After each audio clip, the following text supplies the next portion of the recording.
I've been working on a project I'm kind of excited to share. I've been building a wood stove that I can use when I go snowshoeing. I haven't weighed it yet. I'm going to do that this morning, but before I do that, I'm going to take a little bit of a walk. We're in Wisconsin. I had over 1,500 miles with a 53-pound pack, just doing a couple miles a day on the way to work. This one's not that. I haven't weighed it. I have added more weight, but by putting water internally in Wisconsin, that, just putting water bottles, use the water for weight. Here, just don't want people to think I'm popping out of the woods somewheres and I've been camping out, so I've put more weights on the outside so people know I am exercising. But when I get back, I'll be working on the video. All right, catch you guys when you get back. The object of this project was to make a stove light enough to put in my polk or my sled when I went snowshoeing, and to have a hot tent set up. Ultimately, I wanted it to be airtight enough that I could shut it down at night and still have a few coals in the morning, which is great when you're out snowshoeing. Inspiration comes in really, different ways. We had these empty helium balloon canisters at the church, and one day I thought, I bet I could make a stove out of that. Safety first. Check out regulations on how to recycle. Know what you're doing. You're handling containers that had gas in it at one time. Make sure you do it right. You don't want to get hurt. And really, wear eye protection. It only takes a couple seconds and it's well worth it. After you've made sure it's safe, it's really not rocket science. You figure out what size you want to cut the hole in the first canister, and you remove that part. And the second canister, you cut a door that's big enough to overlap the first one by, I think I had about 5/8 of an inch all the way around. Put on the hinges of your choice.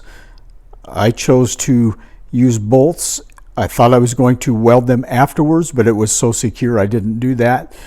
Let's drop back a couple days as the build was taking place. The latch just made out another piece.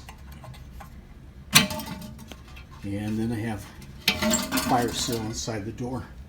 So, should work well. Still want to keep it under maybe 30, 35 pounds. We go snowshoeing with some of the guys from the church here this winter, so I'm not looking forward to welding this. I'll be honest with you. This is way thinner than exhaust, and the wire feed sometimes doesn't do so well. We'll see what happens.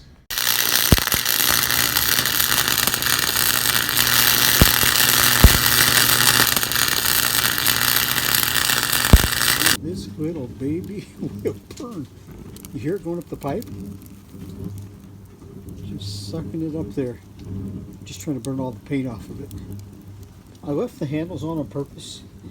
My intent is to get a couple short pieces of aluminum tent post, probably about 2 feet long, and then I can peg it down on either side of that and make it much more stable. I thought about putting down other legs, but this is already welded on so well. Should work. I am impressed, and I can go and get a 10-inch piece in there pretty easy, going sideways, diagonal, and probably a little bit longer, so it should have a pretty good burn time. Not bad. That's pretty cool.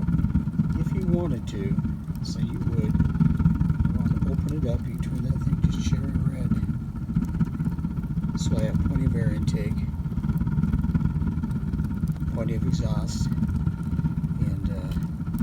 crack it down to just a little tiny bit, and it's perfect. I tested this last night, but you couldn't see the temperature. I'm going to see if I can do it for you. 580, 70, 80, 90. It fluctuates. Well, it's actually going up to 613. But that's mostly shut down, so this little baby is already drying out the gravel around. It's just been going a couple minutes. It's going to do a good job. It seems to be really efficient, and you open it up, you can turn it cherry red if you want to. Of course, I don't want to do that necessarily, but just got to do a little cleanup. Just about ready to stick in a tent. That'll be the next project. I'll show you the tent it's going in, why I chose that tent, and how it works. Look at that water come to a boil. And what a morale booster that is when you're out snowshoeing. I don't care if it's 20 above or 20 below. Look at that.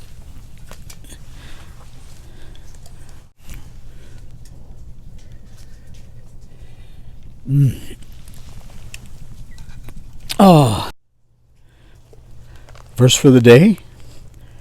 Jeremiah 29:11 says, "For I know the thoughts that I think towards you, saith the Lord, thoughts of peace and not of evil, to give you an expected end."